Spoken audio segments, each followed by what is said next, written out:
Hello everyone, कसे आहात सगळे। आज ना गेले होते रिलायन्स फ्रेशमध्ये, मग घेऊन आले पनीर। म्हणलं रात्री मस्तपैकी पुलाव किंवा भाताचा काहीतरी प्रकार बनवूया। मग पनीर आणि भाज्या घेऊन आले थोड्याशा आणि व्हेज पनीर पुलाव बनवण्याचं मी ठरवलं। त्याच्यासाठी मी इथे दावतचा बासमती तांदूळ घेते। 1.5 वाटी मी इथे तांदूळ घेतलाय। त्याला स्वच्छ मी पाण्याने धुवून घेतले 2 ते 3 वेळा, पण अगदी हलक्या हाताने त्याला धुवायचं आहे, जेणेकरून तो तुटला नाही पाहिजे। आधर आपण तो तांदूळ धुवून बाजूला ठेवून देणार आहोत। एक अर्ध्या तासासाठी तो भिजला गेला पाहिजे, म्हणजे एकदम खुला आणि मोकळा भात आपल्याला मिळेल।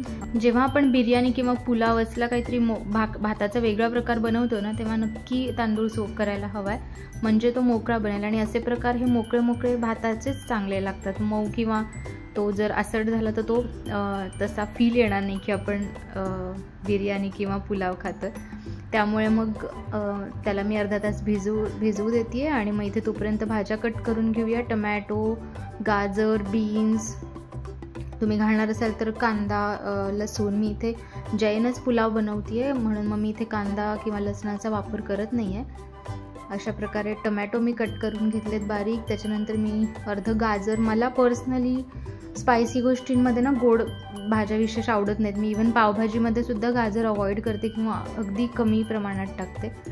त्यामुळे इथे पण मी अर्धच गाजर घेतले, एक टमॅटो घेतले, 10-12 बीन्स घेतलेले आहेत, शेंगा, आणि त्या पण व्यवस्थित बारीक कट करून घेतल्यात।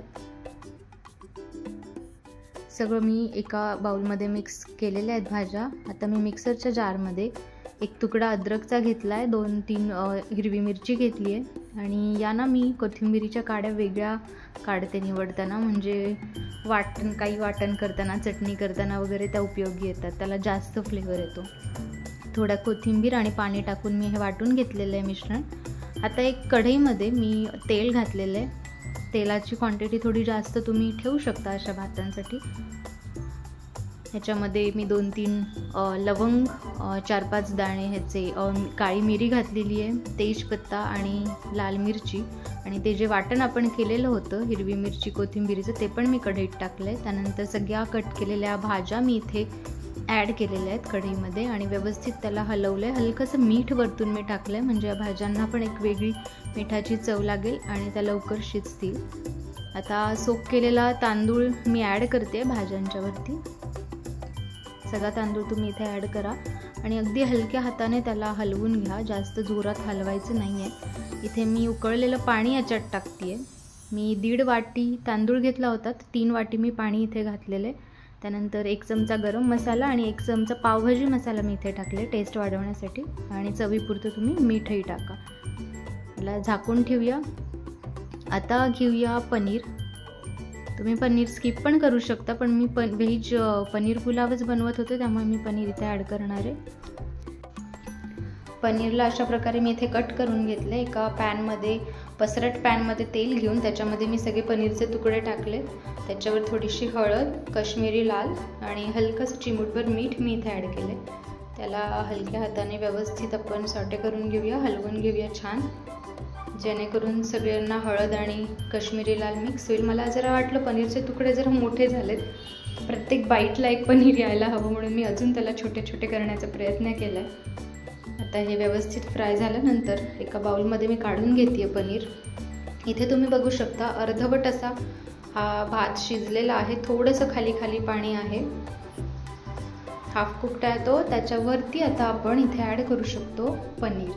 तुम्ही जे स्टार्टिंगलाच पनीर टाकलं ना, तर मग ते एकदम रबरी असं बनेल। त्यामुळे आपण काय करायचं आहे, हाफ जेव्हा राईस आपला शिजेल त्याच्यामध्ये मग पनीर वरतून ॲड करूया आणि बारीक चिरलेली कोथिंबीर पण ॲड करूया। परत एकदा 5 ते 7 मिनिट याला मी कव्हर करते आणि गॅस बंद करते।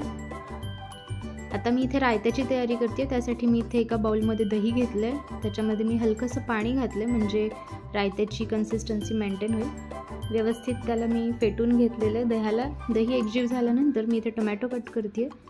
ॲक्च्युली मला पुलावसोबत, बिर्याणीसोबत ना बुंदी रायता जास्त आवडतो, पण माझ्याकडे बुंदी नव्हती, त्यामुळे मी टमॅटोचाच रायता बनवते। त्यात मी टमॅटो, बारीक चिरलेली कोथिंबीर ॲड केली आहे, वरतून थोडंसं मीठ, धनेपूड आणि व्यवस्थित त्याला मिक्स केले. मग मला आठवलं की रायत्यात साखर किती इम्पॉर्टंट आहे, जी की मी विसरले होते. मग मी वरतून थोडीशी साखर ॲड केली आहे, त्याला छान मिक्स केलं आणि इथे मी सर्व करते आहे. आपलं पुलाव पण इथे मस्त शिजलेला आहे, छानपैकी वाफ आलेली आहे. एकदा मिक्स करून घेऊया, जास्त याला हलवायचं नाही आहे, फक्त एकदा मिक्स करून घेऊया. सगळे पनीर सगळीकडे व्यवस्थित मिक्स होतील इतपत. कधीही ना पुलाव आणि बिर्याणीला एक 5 मिनटं बंद केल्यानंतर अजिबात हात लावायचा नाही आहे. 5 मिनटं त्याला तसंच झाकून राहू द्यायचं आहे. मग 5 मिनटानंतरच तुम्ही त्याला सर्व करायला घ्यायचं आहे. अशा प्रकारे इथे मी व्हेज पनीर पुलाव, रायता आणि पापडी घेतली आहे सोबत. तुम्ही बघू शकता किती मोकळा मोकळा पुलाव झालेला आहे.